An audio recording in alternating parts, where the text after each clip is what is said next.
From Calcutta, I flew to Chandigarh, where I was the guest of the Bedis, very good friends of mine. Here we are in front of their home upon arrival.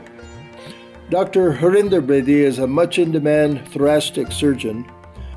Dr. Nandini Bedi is a highly skilled pediatric surgeon and only recently retired. Some years back, it was a joy to attend their son's wedding reception in Ludhiana. In the morning, Dr. Bedi and I went off to the Rock Garden Park of Chandigarh. It is hard to explain, but amazing to see. In 1957, Nick Chund, a government employee using discarded items, started secretly creating art in the government forests.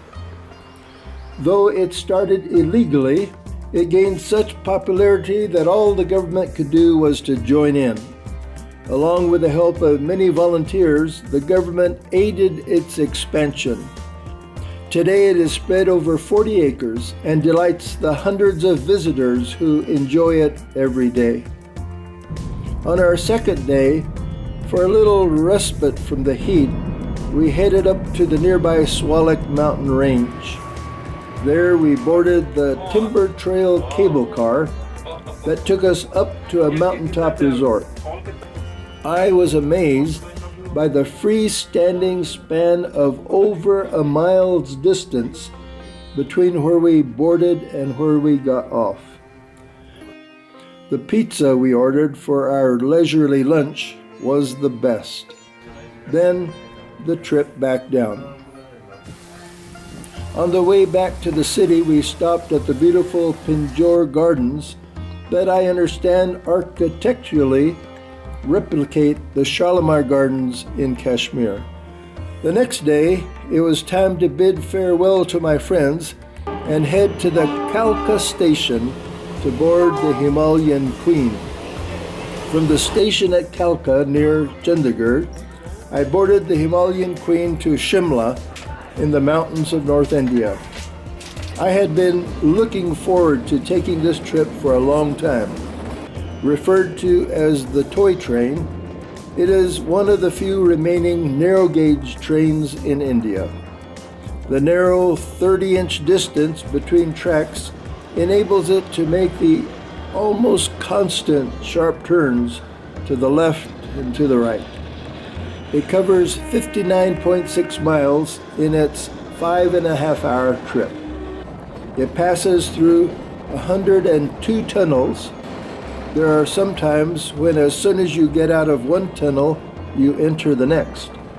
And it passes over 864 bridges. It is one of the engineering wonders of British railroad construction. We were green flagged at most of the little stations along the way. During the trip, we met the downhill train and let it pass by. At one point, a little engine trouble paused our journey, and some of us got out to see what was going on. I spent 90% of the 5.5 hours hanging out the door or the window with my camera. Many others were doing the same. When construction was completed in 1903, the train was steam-powered and the trip took a longer 9 hours. For train enthusiasts, unfortunately, steam engines are a thing of the past.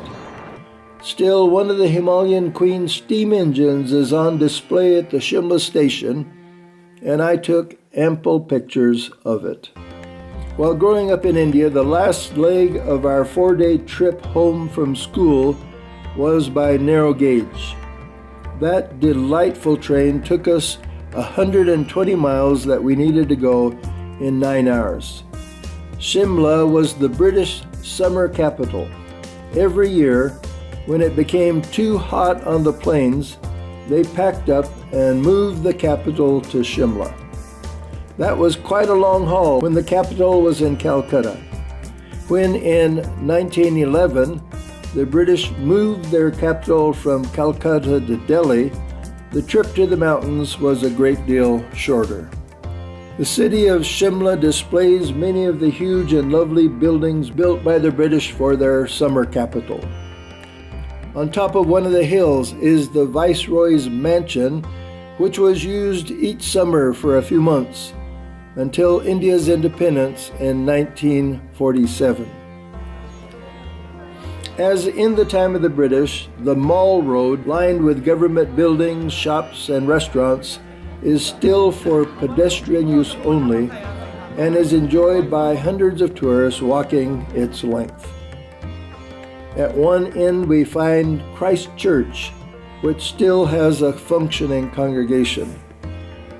High above the church, atop the tallest mountain in Simla, stands the 108-foot-tall Hanuman statue, which looks down across the valley. The temple is one of Shimla's main attractions, visited by hundreds of tourists, as well as worshiping devotees each day. From the top of the mountain, the high Himalayan peaks were just visible through the morning haze.